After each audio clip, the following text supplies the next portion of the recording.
All right, so this is a very rough version of a attempt to integrate Firebase with Payload from the client perspective. So the basic idea that I'm working with here is that I have a Firebase project set up here.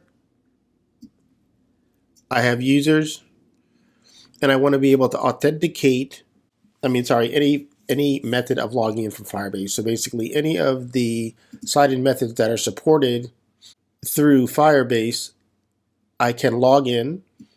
I take the token that I get from Firebase and I pass it to Payload, and then I use that token for authentication on the Payload side. So that's what I'm trying to figure out how to do.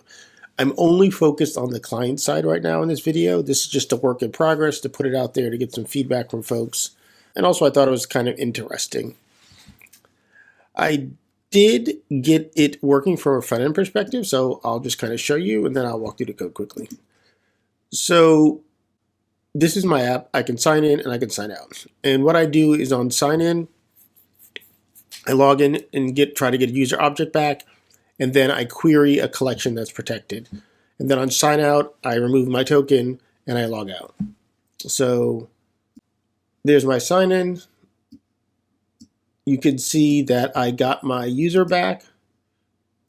This is my test Firebase user. There's a UID that associates with the user from Firebase. And then I queried a media collection. And then on sign out,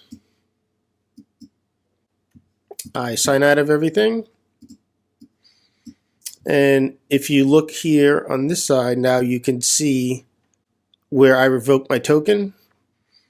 And it basically just resets the token, sets the expiration date to now, so the token is no longer good. And my custom endpoint that I created to revoke the token returns a 200, and so I'm now logged out. So that is as far as I got with this. And let me just show you what I've done so far. And like I said, I'm just putting this out there to get some feedback from folks on my approach and what they think about it.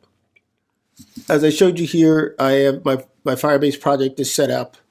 I haven't tested Google yet. I have email and password auth set, and that's what I'm using.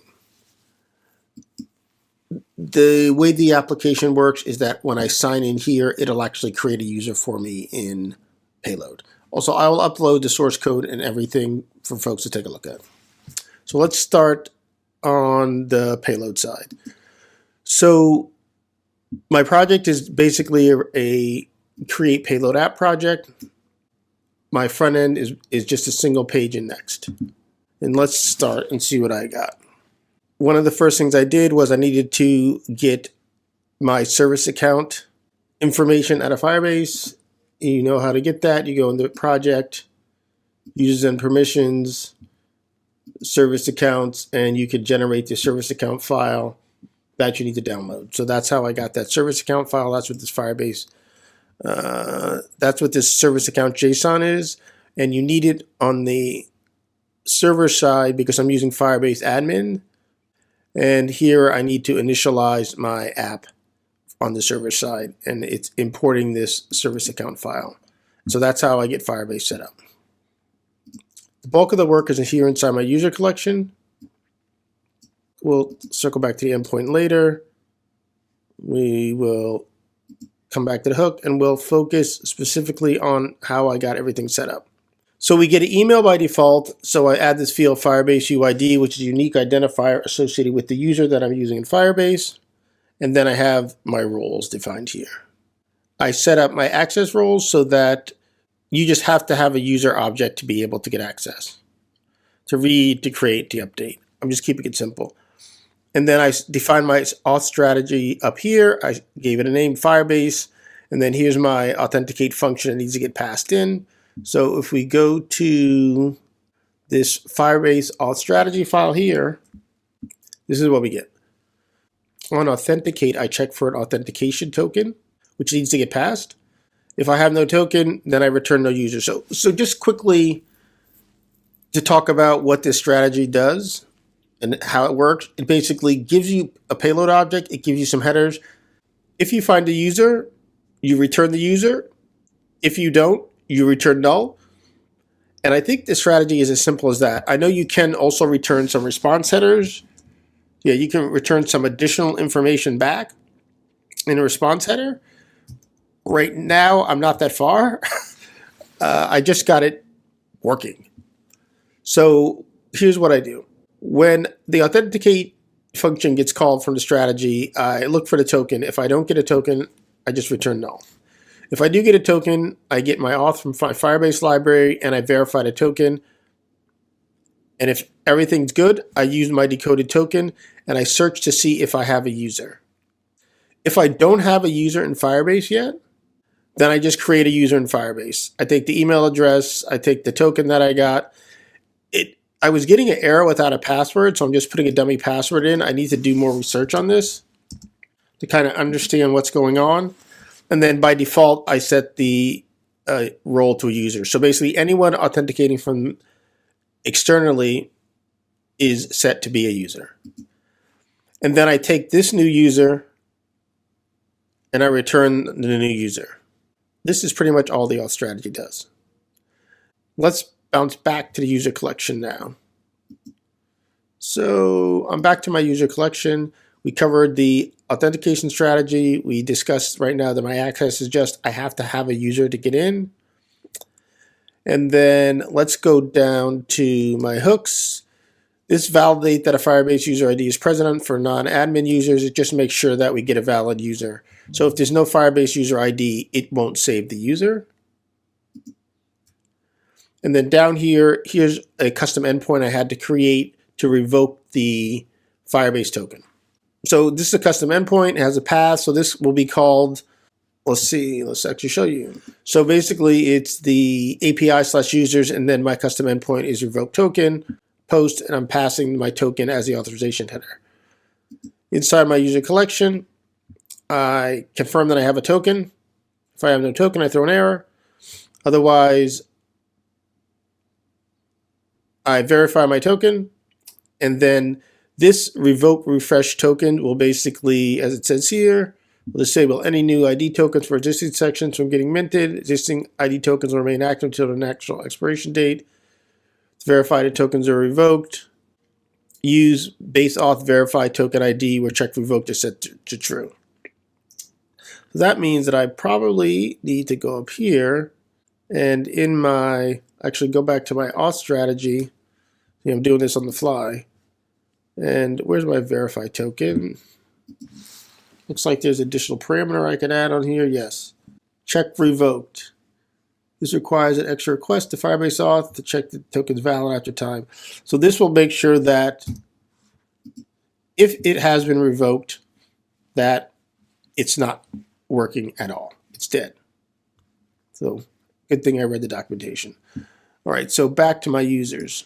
So this will verify my token, and then this await get auth will revoke my token. I console log that it was revoked successfully, and then I return it was revoked successfully. If I got any error in here because it's in a try catch, it comes down here and I'll return an error message, status 500, and I'll indicate that the token revoked fail. So this is basically logging out. That's what this custom endpoint does. So now we're done with everything on the back end. And just to show you my media, I'm locking my media down, basically saying you can't query any media unless you have a user. So that's how I'm testing that I'm authenticated. So this is pretty much my back end. I don't think there's anything else I changed. So let's take a look at the front end. Since I'm just playing around, I kept it pretty simple, and everything is just inside of this one file.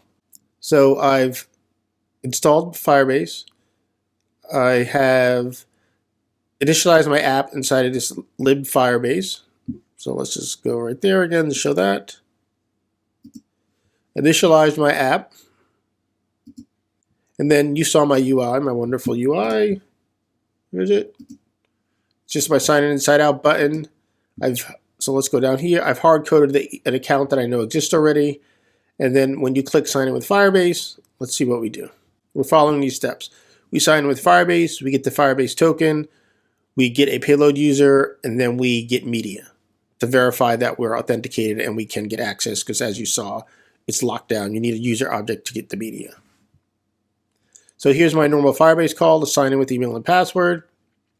If I didn't get a user back, I throw an error. If I did get a user back, I take that user, I get my token. Definitely a more secure way to handle this than just store it in local storage. But like I said, I'm just trying to get myself comfortable with this. So I save my token in local storage. And then I get a payload user. So I make a request. I say, give me the user where my Firebase ID matches the ID that I just got back from my token. From authentication. So this, see, I got my user, result user ID. Look for that user inside of Firebase. Look for that user inside of Payload. I need to pass my token because it's going to verify that on the other side. If I don't get a valid response, then I failed to get my user. If I do get a valid response, then I now have my payload user that I just authenticated with. And then here I'm verifying that there is a user object on the other side by fetching my media and passing in my Firebase token, which will get verified in my authenticate function on my Firebase strategy. And then I'm just dumping it out. So these are the two outputs that you're seeing. You're seeing my user object, and then you're seeing the list of media objects. So that's how I know that my authentication worked. And then for the logout button, it's pretty straightforward, so let's sign out. So we need to look at the console log on the server side for that, because I got no errors. Let's refresh this and try this again. And we'll watch the log here. So we'll sign in. And we can see the output. So it found my existing user, and it dumped that information, and then it read the media. That was okay. And so we have our output. And now for sign out, you can see my comment where my token was revoked successfully. So the user has been logged out, and that's a response from my custom API call that I created down here called revoke token. And that's as far as I've gotten. So just interesting what your thoughts are, what you think about how the auth strategy is implemented. I'll probably do another kind of quick and dirty video like this when I focus on the back end. Share your thoughts. Like I said, I'll post the source code. Take care. Thanks. Bye.